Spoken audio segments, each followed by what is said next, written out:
Welcome back my channel. আজকে sitting পজিশনে human figure drawing আমি ইজি ওয়েতে শেখাবো। Let's begin. স্টেপ 1, এখানে দেখো আউটলাইনটা শেখাবো আমি কীভাবে ড্র করবে। ফার্স্টে হেডেরটা করে নিয়েছি, যে হেডের আমি ড্রটা একদম ওভাল রেখেছি। এবার দেখবো ভালো করে রেফারেন্স পিকচারটা দেখো, একটা চেয়ারে ছেলেটা বসে আছে হেলান দিয়ে, তো সেটাকে আমি স্টেপ বাই স্টেপ ড্র করে নিলাম। ড্রয়িংটা খুব লাইটলি করবে, ডার্ক করলে সেখানে লাইনটা যদি ডার্ক তোমার কোনোভাবে রয়ে যায় সেক্ষেত্রে ইরেজ করতে গিয়ে খুব সমস্যা দাঁড়াবে, আর প্রপারলি ইরেজ না হলে ভালো লাগবে না। তাই খুব হালকাভাবে একটা আউটলাইন ড্রয়িং করে নেবে, নিজে যাতে বুঝতে পারো, ব্যাস। এবার চেয়ারটা আমি করে নিচ্ছি ওর সাথে। ভালো করে দেখতে থাকো স্টেপিংসগুলো, আশা করি তোমাদের হেল্পফুল হবে এটা। অনেকে আমাকে বলো যে, আমার স্টুডেন্টসরা আমাকে বলে যে ম্যাম প্রবলেম হচ্ছে, হিউম্যান ফিগার প্রবলেম হয়, তো আমি তাই জন্য ভেবেচিন্তে এরকম টিউটোরিয়ালটা আনলাম যাতে ওদের অসুবিধাটা এবার একটু কাটে, যাতে ওরা বুঝতে পারে, পুরো থরো টিউটোরিয়ালটা দেখলে বুঝতে পারে যে কীভাবে করা হচ্ছে, ওরা কিছুটা হেল্প পায়। তো দেখো আমি প্রত্যেকটা জায়গাকে এক একটা শেপে দিয়ে দিচ্ছি, প্রত্যেকটা জায়গাকে প্রমিনেন্ট করছি না, জাস্ট শেপ দিচ্ছি। যেটা আমি দেখছি ডবল লাইন পড়েছে সেগুলোকে ইরেজ করছি, একটা পরিষ্কার আউটলাইন করার চেষ্টা করছি, তোমরা বুঝতে পারো। সেকেন্ড স্টেপে দেখো আমি যেগুলো করেছিলাম আউটলাইন সেগুলোকে আমি এবার ডিটেল করছি। মানে যে সার্কেলটা করেছিলাম, মানে ওভালটা, ওই ওভালটাকে আমি এবার হেড, যেটাকে আমি হেয়ার বলছি, হেয়ার দিচ্ছি। হেয়ারটাতে আমি এবার কান, চোখ, নাক সবটা এবার আমি দেবো। আচ্ছা, আমি আউটলাইনটা করে নিলাম 3টে ভাগে, কেননা আমার একটা আইব্রো লাইন, একটা নোজের লাইন, একটা লিপের লাইন, তো এটা ডাইরেক্টলি করতে অনেক সময় ভুল হয়ে যায়, তাই এটা আমি আউটলাইন করে করবে, তোমরা সুবিধা হবে তোমাদের করতে। এবার দেখো ছেলেটা যেরকমভাবে তাকিয়ে আছে সেভাবে আনার চেষ্টা করছি।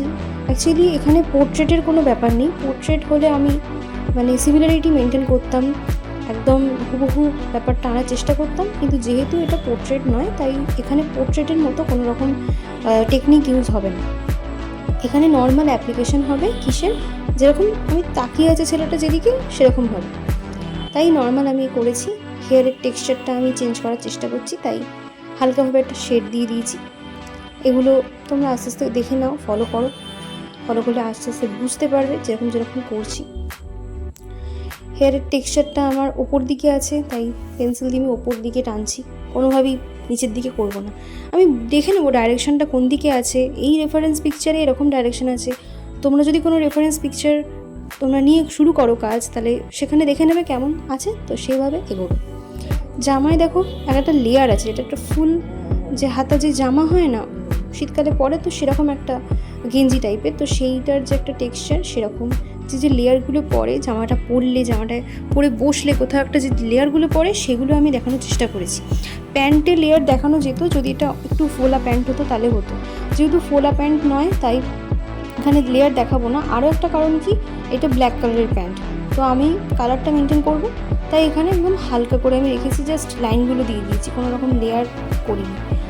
এখানে মেন যে সাবজেক্টটা আমার যেটা ইন্টারেস্টিং লেগেছে সেটা হলো জুতোটা, ওর বসার যে ধরনটা সেই ধরনটাই কিন্তু ইন্টারেস্টিং, জুতোটা যেভাবে ও পাটা রাখছে জুতোটায়। তো এখানে দেখো জুতোর কাজটা আমাকে ফলো করতে হবে। হাতের জায়গাটাও তোমরা এবারে হাতের আঙুলগুলো করে নেবে, দুটো হাতেরই আঙুলগুলো করে নেবো, একটা করে দুটো হাতেরই আঙুলগুলো করে নিলে তোমরা আস্তে আস্তে বুঝতে পারবে। কারণ হাতের আঙুলগুলো ও নর্মাল ফেলে রেখেছে, কোনো কিছু রকম স্টাইল নেই, তাই পরপর আমি আঙুলগুলো করে গেলাম।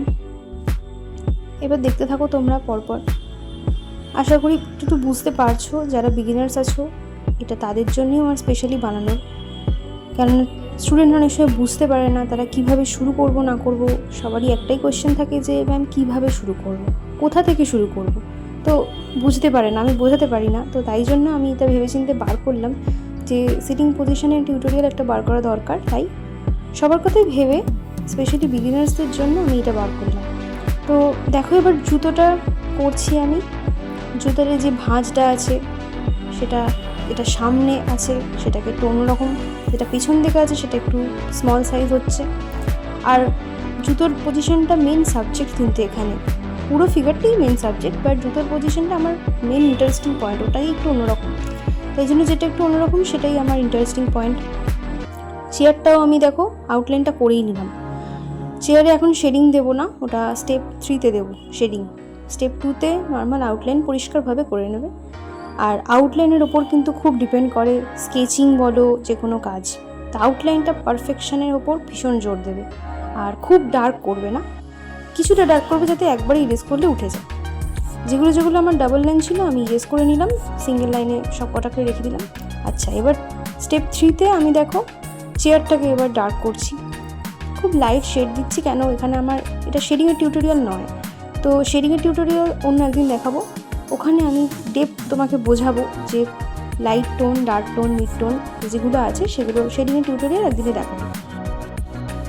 আর পার্সোনালি যদি কেউ ক্লাস করতে চাও, বেসিক থেকে অ্যাডভান্স লেভেলের আমি ক্লাস করাই। যে কোনো বয়সের ছেলেমেয়েরা আমার কাছ থেকে ক্লাস করতে পারো, তাহলে আমার সাথে কন্ট্যাক্ট করতে পারো। ডেসক্রিপশন বক্সে আমি নাম্বার দিয়ে দেবো, সেই নাম্বারে আমার সাথে কন্ট্যাক্ট করে নিতে পারো। আমার কাজ অলমোস্ট ডান, দেখতেই পাচ্ছ। ফেসে যে সমস্ত লাইন ছিল আমি সেগুলোকে ইরেজ করে ফেসটা প্রমিনেন্ট করে দিচ্ছি। স্কেচটা কমপ্লিট হয়ে গেছে। আশা করি তোমাদেরকে আমি শেখাতে পারলাম। ভিডিওটা ভালো লাগলে একটা লাইক করে দিও, আর আমার চ্যানেলটাকে প্লিজ সাবস্ক্রাইব করে দিও। বাই।